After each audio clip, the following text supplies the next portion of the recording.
अब हम आपको अफगानिस्तान लेकर चलते हैं और आपको यह बताएंगे कि अफगानिस्तान की तालिबान सरकार ने भारत की दुखती रग पर हाथ रखने के लिए अपनी एक मिलिट्री यूनिट का नाम पानीपत रख दिया है। और इस सैनिक टुकड़ी का नाम पानीपत रखने के पीछे तालिबान की सोच यह है कि वो वर्ष 1761 में हुए पानीपत युद्ध की याद दिलाकर हिंदू संस्कृति का अपमान कर सके। पानीपत के इस युद्ध में अफगानिस्तान से आए अहमद शाह अब्दाली की सेना ने उस जमाने में मराठा सेनाओं को हरा दिया था और अब तालिबान भारत के 140 करोड़ लोगों को उसी युद्ध की यादें ताजा करवाना चाहता है। लेकिन तालिबान की सरकार यह भूल गई है कि आज की स्थिति में अफगानिस्तान की सेना भारत की सेना के सामने 2 घंटे भी टिक नहीं पाएगी। और आज हम आपको यह बताने वाले हैं कि आज से 1500 साल पहले कैसे भारत की सीमाएं अफगानिस्तान के पार ईरान तक लगती थीं और एक जमाने में अफगानिस्तान पर हिंदू राजाओं का शासन होता था। और फिर जैसे जैसे इस्लाम धर्म का उदय हुआ वैसे वैसे हमारा देश सिकुड़ते सिकुड़ते अफगानिस्तान और ईरान से हटकर आज वाघा बॉर्डर तक सिमट कर रह गया। सबसे पहले आपको तालिबान की इस मिलिट्री यूनिट के बारे में बताते हैं। अफगानिस्तान के नांगरहार प्रांत में तालिबान ने अपनी सेना की एक नई ऑपरेशन यूनिट का गठन किया है और उसका नाम रखा है पानीपत। ये उसी की तस्वीरें हैं, उसी यूनिट की तस्वीरें जो अभी हम आपको दिखा रहे हैं।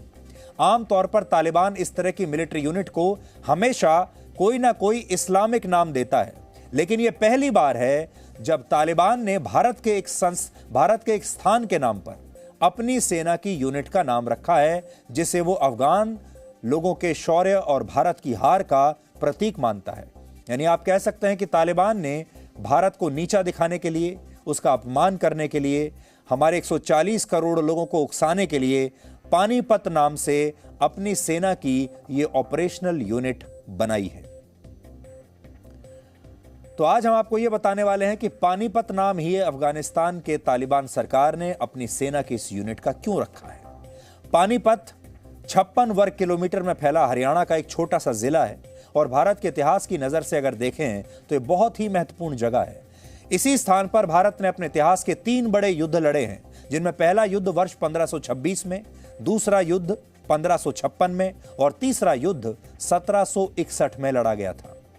और तालिबान ने 1761 में लड़ी गई पानीपत की तीसरी लड़ाई को ही आधार बनाकर अपनी सैन्य टुकड़ी का गठन किया है और उसका नाम रखा है पानीपत।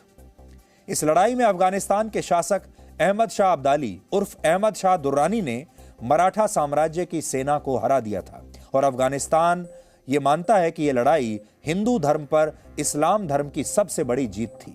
इस युद्ध को लेकर इतिहास की ज्यादातर किताबों में भी वही पक्ष लिखा गया है जिसका महिमा मंडन अफगानिस्तान द्वारा किया जा रहा है, लेकिन यह सच आधा है और हम आपको इसका पूरा सच आज बताना चाहते हैं।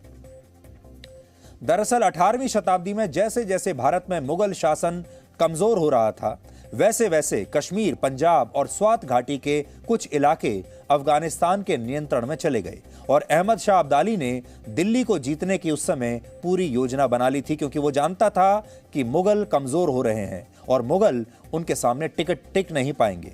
उस समय दिल्ली में मुगलों का शासन था और मुगल भी अहमद शाह अब्दाली से काफी प्रभावित थे, या ये कह लीजिए कि उससे डर गए थे।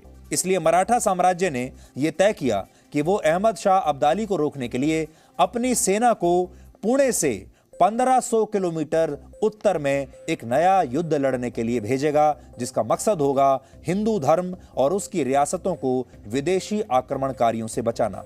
यहां आपके लिए समझने वाली बात यह है कि मुगल तो इन्हें रोक नहीं पाए, भारत के जो दूसरे राजा थे वो भी अपनी जान गंवाना नहीं चाहते थे, उन्होंने सबने कायरता दिखाई, लेकिन मराठा सेना जो थी वो पुणे से 1500 किलोमीटर चलकर पानीपत तक पहुंची ताकि वो हिंदू धर्म की रक्षा कर सकें, हिंदुओं की रक्षा कर सकें और हिंदू संस्कृति को बचा सकें। ये बात हमें हमेशा याद रखनी चाहिए।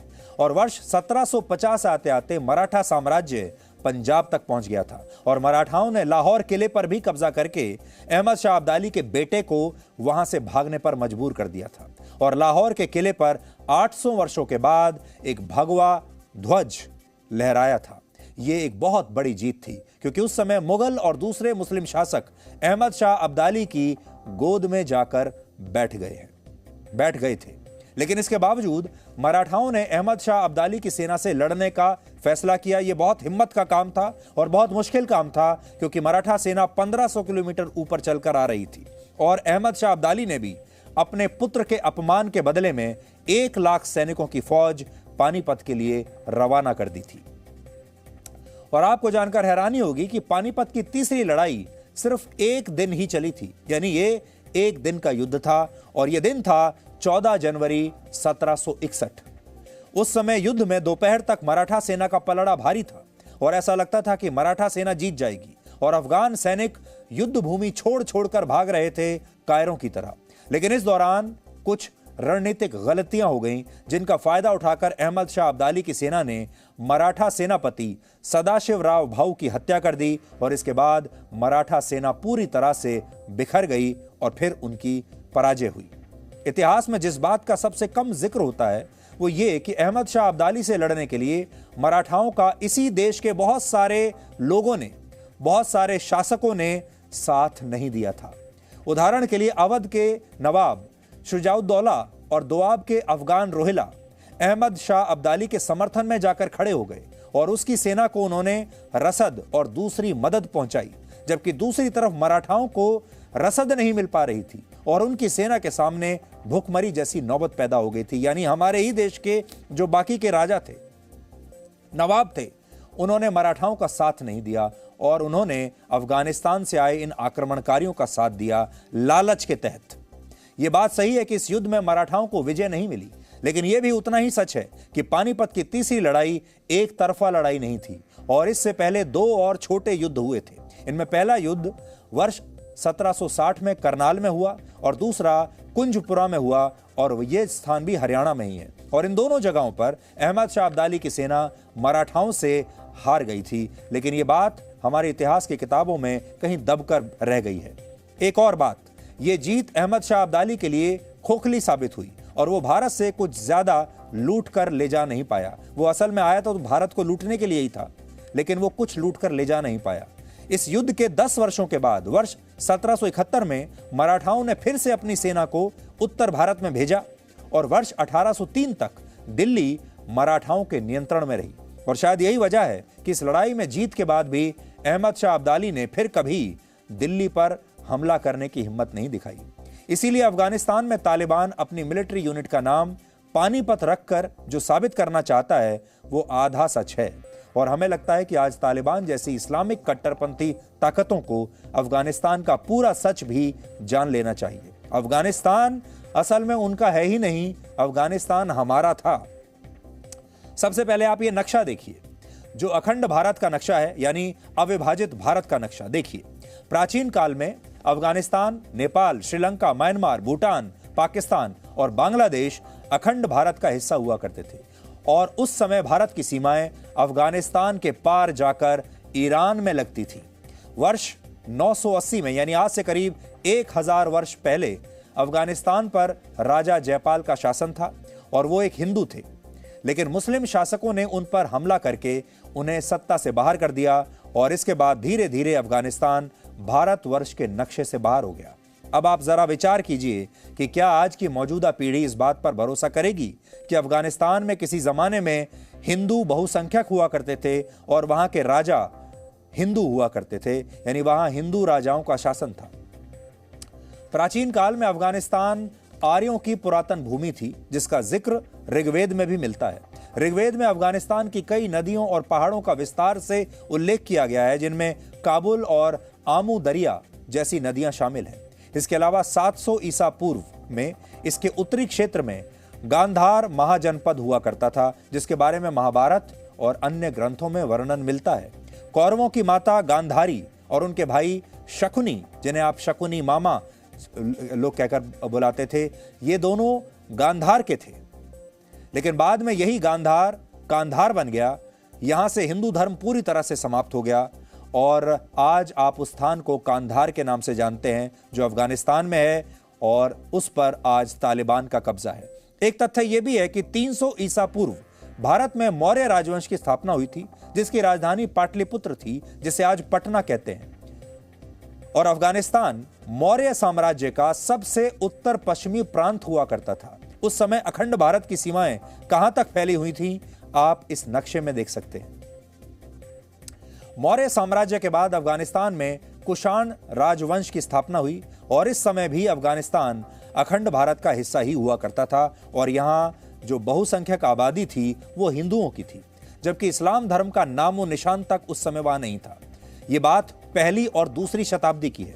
कुषाण साम्राज्य के राजा कनिष्क के शासनकाल के दौरान अफगानिस्तान के शहर सुर्ख कोटल में कई आलीशान और भव्य मंदिरों का निर्माण हुआ और इन मंदिरों के अवशेष आज भी खुदाई के दौरान कभी कभार वहां पर मिल जाते हैं। लेकिन इसके बावजूद तालिबान जैसी ताकतें अफगानिस्तान को इस्लाम धर्म की भूमि बताती हैं, जबकि यह सच है नहीं। सच यह है कि 6ठी शताब्दी में यानी आज से करीब 1400 वर्ष पहले इस्लाम धर्म सऊदी अरब से दुनिया में फैलने लगा और यह ऐतिहासिक सत्य है कि जैसे जैसे इस्लाम का प्रचार हुआ वैसे वैसे भारत की सीमाएं छोटी होती चली गई। यानी जैसे जैसे इस्लाम फैलता गया वैसे वैसे भारत सिकुड़ता चला गया।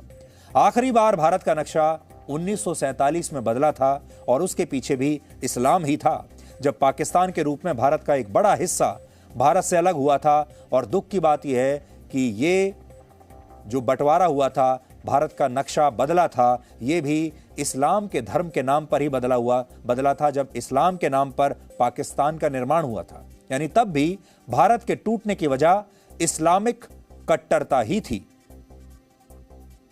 अगर संक्षेप में कहें तो आज से लगभग 1000 साल पहले तक भारत की सीमाएं अफगानिस्तान तक फैली हुई थी और हिंदू धर्म की जड़ें कई देशों में थी। लेकिन धीरे धीरे हिंदू धर्म केवल एक देश तक सीमित रह गया और वो है आज का भारत। और ये सब कैसे हुआ वो भी आज आपको समझना चाहिए।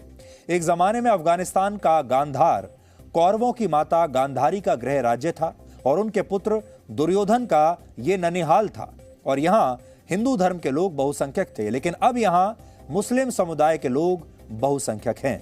इसी तरह राजा दशरथ की पत्नी केकई देश की राजकुमारी थी, लेकिन अब ये केकई भी पेशावर बन चुका है। आज आप इसे पेशावर के नाम से जानते हैं, जो पाकिस्तान में है और यहां भी अब मुस्लिम बहुसंख्यक हैं और हिंदू अल्पसंख्यक बनकर रह गए हैं, जबकि पहले ऐसा नहीं था। यह केकई का देश हुआ करता था। इसके अलावा एक और देश था कुंभा, जहां के राजा थे कुंभकर्ण और यहां भी अच्छी खासी हिंदू आबादी थी, लेकिन अब यह कुंभा काबुल बन चुका है और इस समय तालिबान की सरकार इसी काबुल से चलती है और इस्लाम के नाम पर चलती है खुलेआम। पाकिस्तान में स्थित तक्षशिला भी पहले हिंदू धर्म का बहुत बड़ा केंद्र था। रामायण में उल्लेख मिलता है कि इसे राजा भरत द्वारा राजकुमार तक्ष के नाम पर स्थापित करवाया गया था, जो यहाँ के शासक नियुक्त हुए थे और चाणक्य इसी तक्षशिला में ज्ञान का प्रचार प्रसार करते थे। लेकिन अब यह तक्षशिला भी रावलपिंडी बन चुका है, जो पाकिस्तान में है। यानी जो हिंदू धर्म आज से कई हजार साल पहले एक बड़े क्षेत्र में फैला हुआ था, वो सिकुड़कर आज एक देश भारत तक रह गया है।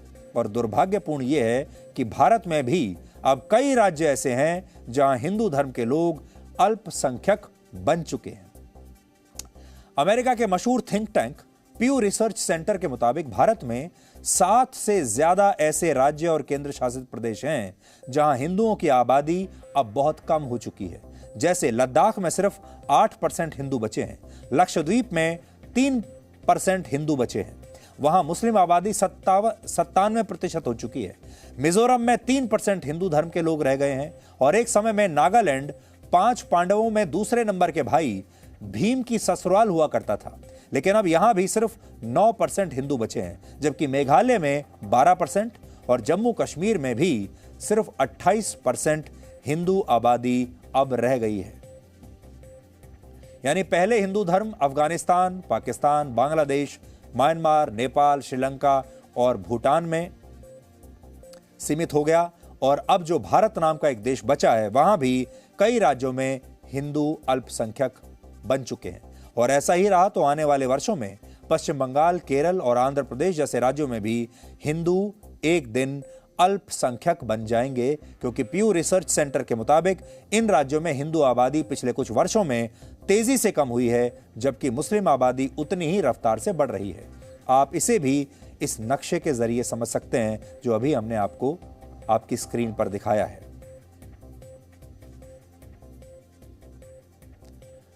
तो अपने ही इतिहास के बारे में हो सकता है कि अफगानिस्तान के लोगों को भी ना पता हो और तालिबान के लोगों को भी शायद ना पता हो कि उनके आने से पहले यहां पर हिंदू राजाओं का ही शासन हुआ करता था। लेकिन हमारे देश के लोगों को कम से कम, और जितने भी भारतीय हैं दुनिया भर में जो हमें इस समय देख रहे हैं, चाहे वो किसी भी देश में रहते हों, उन्हें कम से कम अपने इतिहास के बारे में ज़रूर पता होना चाहिए। और ये भी पता होना चाहिए कि जैसे जैसे इस्लाम धर्म का विस्तार हुआ, वैसे वैसे भारत की जो सीमाएं हैं वो सिकुड़ती चली गईं, वैसे वैसे हिंदू संस्कृति और हिंदू धर्म वो भी सिकुड़ता चला गया। और आज स्थिति ये आ गई है कि हम ये भी नहीं कह सकते कि भारत के सभी राज्यों में भी हिंदू बहुसंख्यक होंगे। बहुत सारे राज्यों में अब हिंदू अल्पसंख्यक हो चुके हैं। Presenting B News app available on Google Play and App Store. Download it now.